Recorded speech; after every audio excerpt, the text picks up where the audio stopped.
Eu ia perguntar sobre essa interação, queria te ouvir um pouco mais, porque eu estava lendo alguns trechos da nota da Fiesp, presidente, quando vocês falam sobre a continuidade da atuação junto aos parceiros nos Estados Unidos, buscando a reversão ou a mitigação das tarifas, ampliando ainda mais a lista de produtos isentos, né? Queria que o senhor detalhasse um pouco melhor para a gente como tem sido essa interação e como essa espécie de aliança é vista, na sua avaliação, pelo governo dos Estados Unidos, pela Casa Branca, já que a crítica que o senhor faz é ao braço oficial da negociação, que é o governo brasileiro, certo? E mais do que isso, né, me interessa quando o senhor fala também sobre o tom que precisa ser ajustado.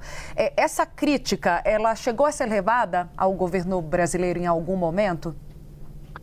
Eu acho que está em toda a imprensa, né? O governo não é um segredo essa crítica, não é uma visão só nossa. Isso aí é de conhecimento público.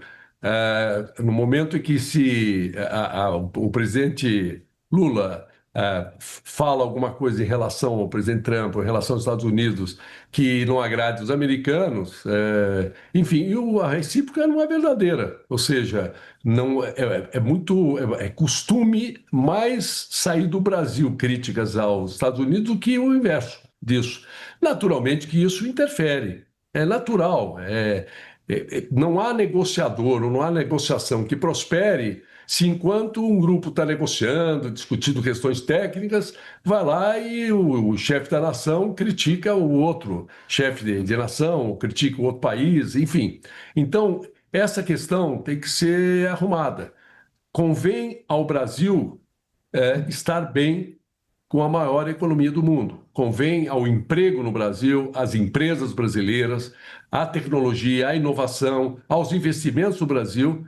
Nós estamos de bem com os americanos. Então, nós devemos nos esforçar para isso. Eu não estou dizendo que eles não errem, eu não estou dizendo que eles estejam certos das reivindicações ou nessa imposição de tarifas. Eu acho que eles estão errados. Agora, poderia ajudar a um bom entendimento se não houvessem agressões aí que possam, vamos dizer, influenciar politicamente de uma forma negativa. E que isto tem um peso maior. Se você quiser, vamos dizer, pôr um peso na questão técnica, né? Na questão negocial e na questão política, eu diria que mais que 50% é questão política. Talvez mais que 60 ou 70, entendeu? Então não adianta, quer dizer, se não há uma boa vontade para as pessoas ouvirem reciprocamente, buscarem um bom entendimento, não adianta. Então eu vejo que o problema, o foco principal é essa questão política, e porque muitas vezes é feito isso de forma consciente, por causa das eleições brasileiras, porque parece que pode ser interessante, sabe? Arrumar uma encrenca com os Estados Unidos em véspera de eleição e levantar a bandeira. Enfim, coisas que prejudicam o Brasil, prejudicam a nação brasileira, mas são colocadas como bandeiras eleitorais e que muitas vezes custam caro, né?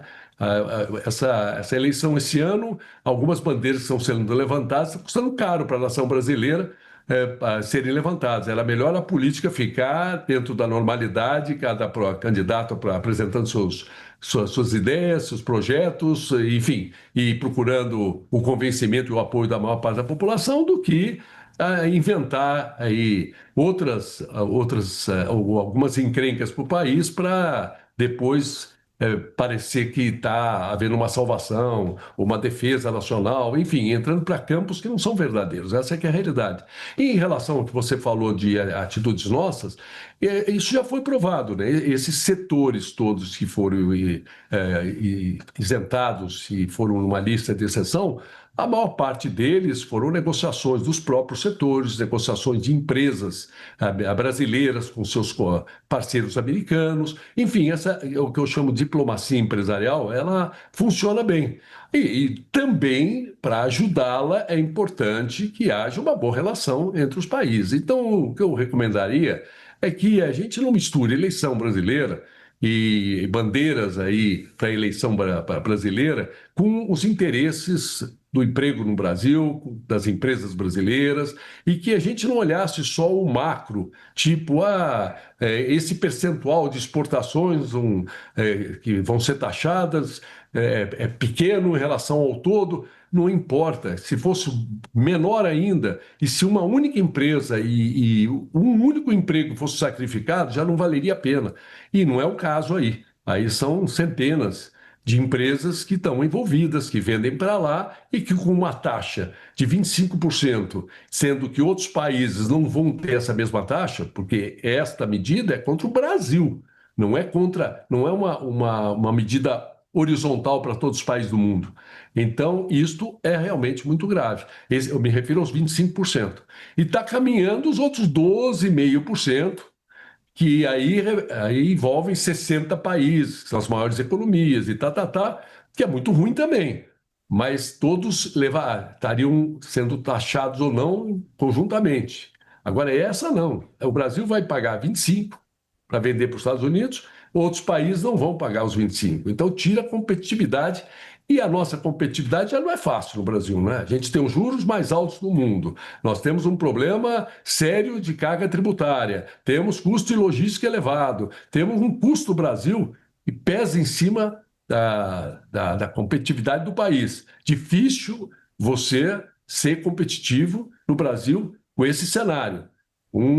Esse peso de juros altos, de impostos altos, de custos altos de logística, custos altos de dificuldade na segurança pública, segurança jurídica, enfim.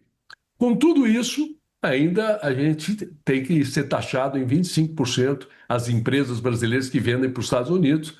E, nesse sentido, qualquer declaração que vá atrapalhar, ou atrapalhou para que isso deixasse de acontecer, não é bem-vinda, né? E aconteceu, né? Presidente, rapidamente, para a gente concluir a nossa conversa, eu vou fazer duas perguntas em uma. Primeira, agora o caldo já entornou, como o senhor trouxe, já houve uma série de trocas de farpas entre Trump e Lula. Que conselho o senhor daria a Lula nessa altura do campeonato para restabelecer a relação com os Estados Unidos? E mais, Flávio Bolsonaro ajudou ou atrapalhou nesse episódio? Olha, falar que atrapalhou não pode ter atrapalhado em nada. E ajudou, eu creio que também não conseguiu ajudar. Ele tentou, ele foi lá, uma tentativa de ajudar, mas se tivesse ajudado, não teria a taxação. Então, eu diria que ele não atrapalhou e também se esforçou para ajudar, mas não teve efeito a tentativa de ajuda dele. O conselho para o presidente Lula é que se foque nas eleições do Brasil. Não utilize, vamos dizer, as relações entre o Brasil e os Estados Unidos para bandeira eleitoral no Brasil. Quer dizer, interessa ao Brasil ter uma boa relação com os Estados Unidos. É importante que o governo brasileiro saiba que é bom para o Brasil ter uma boa relação com o governo americano. É um grande cliente de manufaturas brasileiras, onde agrega valor, onde emprega intensivamente. É um grande investidor no Brasil e tem um potencial muito grande a ser explorado. Como eu já disse, nós vendemos 1%, ou em torno de 1% do que os americanos compram do mundo.